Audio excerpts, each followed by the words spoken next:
nagtatanong ng trabaho at all. Kaya napansin niyo ba, walang direksyon yung governance at walang direksyon yung iba't ibang departamento. Bakit? Kasi he doesn't give he doesn't command. He doesn't command, he doesn't ask, he doesn't say that, look, there's a Philippine development plan and what are you supposed to do about this? Akala nyo ba yung ginawa ko sa DepEd, galing yung kay Bill? Hindi, akin yun. Lahat. Kasi he did not give any orders at all. So pag upo ko doon, sabi ko sa mga kasamahan ko, sa mga USEC at ASEC, I think this is our show. Kasi walang participation at all ang Pangulo. So gagawin na lang natin kung ano yung dapat na gagawin para sa edukasyon dito sa ating bayan. So we created the matatag agenda, we followed through with the matatag curriculum, at unfortunately hindi kami natapos kasi yun nga, nag-decide ako na I don't deserve the attacks that were thrown at me by the administration. Kasi ako na nga lang siguro yung kaisa-isa doon,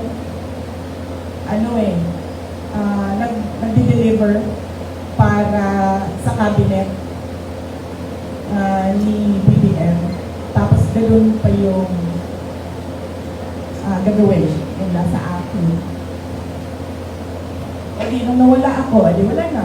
Wala na siyang accomplishment at all. Marcos Sr.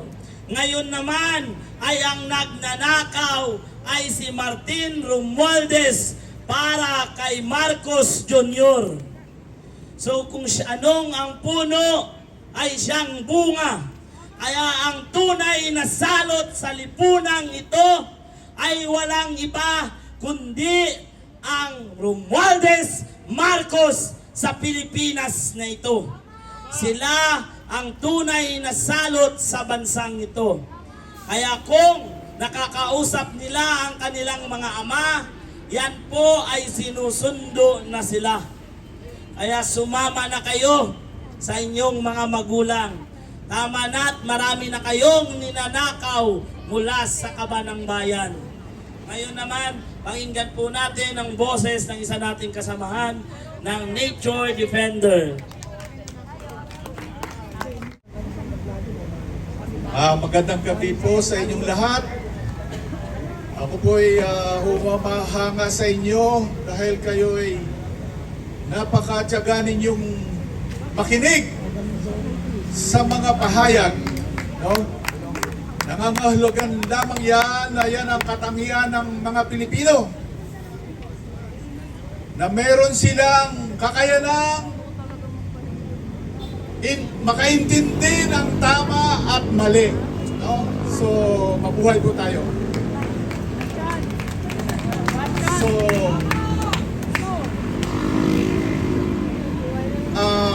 ako po ay naturalista. Wala pong naturalista dito sa Pilipinas. Ako lang po. Ano ang solusyon sa baha na kanilang itinatago na ayaw nilang pakinggan dahil pag maraming baha, maraming pundo. No?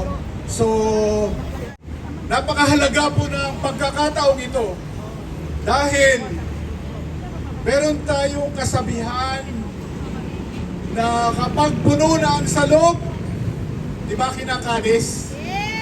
Di ba? Ito po ang pagkakataon buong Pilipinas. Puno na po ang salop. No? Pero hindi po natin kakalisin. Kasi yung laman ng salop ay marumi. Hindi pwedeng kainin yung laman ng salop. Hindi pwedeng isaing. Dapat ay palitan natin ang laman ng salop. No? Kailan natin gagawin ito? Alam niyo ako ay 66 years old na. Second year high school ako nung pagdeklarang martial law.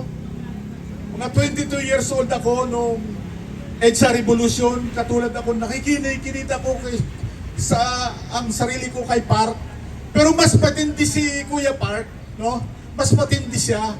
Hindi ko nagawa yung ginawa niya noon. No? Kaya ganon.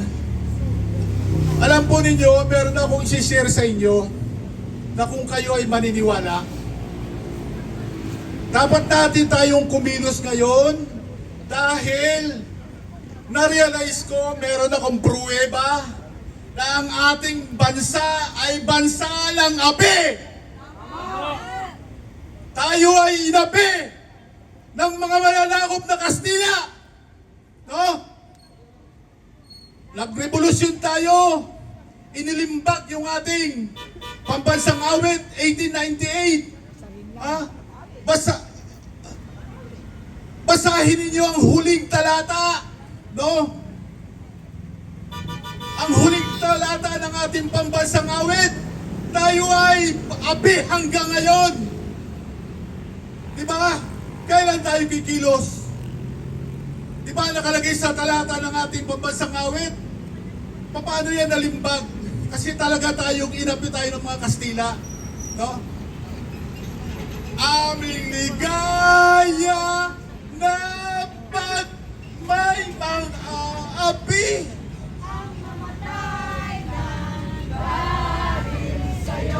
Yun ang hindi natin nare-realize na hanggang ngayon lahat tayong mamatay na tayo ay api.